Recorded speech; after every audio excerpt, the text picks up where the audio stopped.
Tengo Twitter desde hace bastantes años, y con los tiempos fue cambiando de usuario, a la gente que seguía y las cosas que publicaba, pero si algo me parece resaltable de la experiencia es que, en todo ese proceso, lo que más veces cambió fue el propósito por el cual usaba dicha red social. No tiene sentido que les cuente toda esa historia porque esto es simplemente una introducción bastante mala al tema de hoy, el cual es ¿qué clase de videojuegos puede crear un artista? ¿Cómo se ven influenciados los videojuegos por los artistas que los crean? Parecerá medio confuso al principio, pero sí, este es un tópico del que decidí hablar gracias a que sigo usando Twitter, porque mi propósito actual más grande para esa red es el hecho de que ahí puedo encontrar con bastante facilidad a una gran cantidad de artistas que crean sus propios videojuegos, de manera independiente, sobra decir. Lamentablemente, y aunque me odie a mí mismo por esto, voy a estar mostrando clips de juegos de los que no tengo ni el nombre de los autores ni de los juegos en sí. Esto se debe a que los descargué hace mucho tiempo y los tuve guardados. Los derechos y el crédito pertenecen a aquellas personas que los crearon, y el día de hoy serán utilizados como simples objetos de estudio. Si algún autor me pide que censure su juego del video, voy a hacerlo. Ahora, en la industria AAA, lo normal es que haya un equipo bastante grande, con un presupuesto y gente que ocupa roles en el desarrollo. Entre estos hay artistas visuales, programadores, músicos, etc. En el ambiente indie esto varía de mil y un formas porque al no tener presupuesto en la mayoría de casos, uno tiene que poner el sudor por sí mismo y tapar los huecos como pueda. Si un programador no sabe dibujar y no puede contratar a un artista, hará sus propios gráficos como pueda o usará algunos libros de derechos de autor que consigue en internet. En el peor de los casos, los va a piratear, pero esto no es algo que pase muy seguido. Con los artistas es un poco distinto. No digo que sea mejor o peor, simplemente distinto. Un juego puede tener los gráficos más lindos, pero si está mal programado, no sirve para nada. Entonces, hoy no solo quiero hablar de gráficos lindos, sino de cómo un artista puede influir en el gameplay de su propia obra. No tengan mucha expectativa con esto que acabo de decir porque no es el foco del video. Es solo un detallito extra para que esto no se llene de juegos de mierda que se ven lindos. Esto no es una lista, sino una reflexión o explicación de un tema bastante ambiguo, pero ahora lo van a ver. Lo primero que se les vendrá a la mente a muchos cuando hablamos de juegos hechos por un artista serán las novelas visuales, puesto que son muy simples de crear en comparación con otros proyectos y pueden sacar a relucir bastante las habilidades de alguien que dibuja o crea música. En otros casos, podríamos pensar en algo parecido a Yume Nikki, que está creado con un motor bastante simple, el gameplay es reducido, y lo que importa en su mayoría es lo que estás viendo y escuchando, y el significado que le des a estas cosas, y en algunos casos, incluso importa lo que no está o está implícito, es decir, tu interpretación.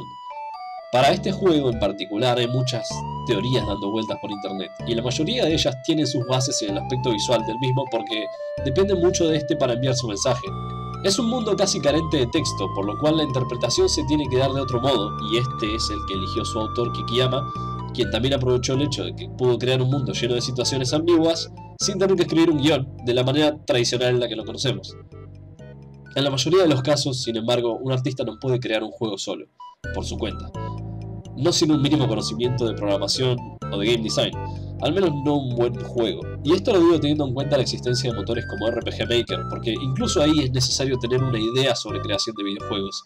Si no la tenés previamente, la vas a tener que adquirir en el momento, puesto que el producto final no puede existir sin el proceso creativo que lo precede, y esto hay que saber hacerlo. En la mayoría de los casos, el juego que quisieras crear no va a ser el primero que crees, y en el caso de que lo intentes, muy probablemente no quede como querías, si es que logras terminarlo. Hay que tener una mentalidad clara, con unos estándares y objetivos igual de claros. Tu proyecto de ensueño podría estar varios años más adelante que tu conocimiento y habilidad actual. Pero bueno, eso no importa. Alternativamente, muchas personas eligen crear juegos simples, y eso está bien. Incluso cuando uno no puede innovar en nada, la práctica es lo que hace al maestro, y lo importante es seguir mejorando siempre que se pueda. Y siempre se puede. La cosa es, ¿qué tanta voluntad vas a tener a la hora de perseguir tu idea hasta que la veas hecha realidad? Bueno, si realmente estás interesado en crear un videojuego, ya deberías saber desde antes que yo los nombrara que hay engines que cualquier novato puede usar. Y no estoy tratando de desprestigiar el término, pero ser un novato en este caso no es tener cero conocimiento, es tener algo de conocimiento y saber aplicarlo. Como dije antes, conocer la lógica de la programación y darle bola al diseño del gameplay siempre que puedas son cosas importantes. Entre los engines que suelen usar los novatos están RPG Maker, Game Maker o incluso Stencil. Esto no significa que un profesional no pueda usarlos. Existen miles de proyectos muy complejos para cada engine, pero de nuevo, para un novato están bien. ¿Por qué menciono de repente tanto a los novatos y no a los artistas?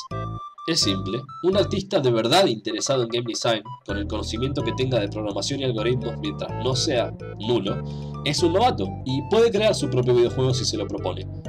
Cuando digo artista también hablo de músicos y otras cosas. Lo importante en este aspecto es ver qué puede hacer alguien que no es un programador profesional ni se está educando para hacerlo, pero que sí tiene otras habilidades que son parte del proceso creativo y quiere trabajar solo. Esto último no suele ser una buena idea, pero como esto es básicamente un estudio de qué pasa si lo hacen, no nos vamos a poner a cuestionarlo ahora. Como artistas, muchos querrán empezar un proyecto haciendo arte conceptual. Esto está bien, pero hay un problema. En el punto en el que empieces a crear arte conceptual, ya deberías haber definido qué querés crear, cómo será el gameplay. A lo mejor, los concept art que hagas pueden servirte para definir eso.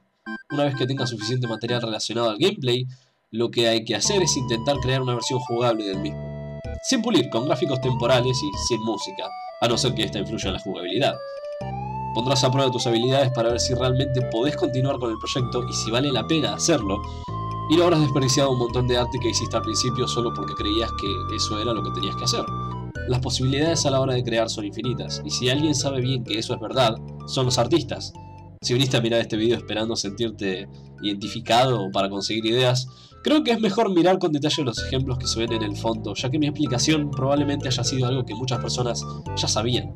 Como siempre, en realidad lo hago para informar a aquellos que no lo supieran de antemano, pero aún así, creo que entre todos estos ejemplos hay algo que suma. Por supuesto, no quiero que asuman que todos los proyectos que mostré fueron hechos por gente que principalmente se dedica al arte, puesto que en la mayoría de casos no puedo comprobarlo. Algunos lo son, otros a lo mejor no. La cuestión es ver que cada uno tiene algo especial en el aspecto gráfico, que se relaciona con el gameplay o que simplemente se ve bien. Lo sonoro y otros aspectos también aplican, pero si tuviera que mostrar cada ejemplo que se base en esto, ya no podría hablar sobre los clips. Como dije antes, ninguno me pertenece y si un autor decide que debo sacarlo, lo haré, puesto que no pedí ningún permiso para usarlos. Pero les agradezco por la creación de los mismos y el valor artístico que pusieron en ellos. Más allá de eso, espero que este video les haya sido educativo o inspirador. Y si alguien se encuentra en medio del proceso creativo, le deseo la mejor de las suertes, para que pueda crear algo de calidad.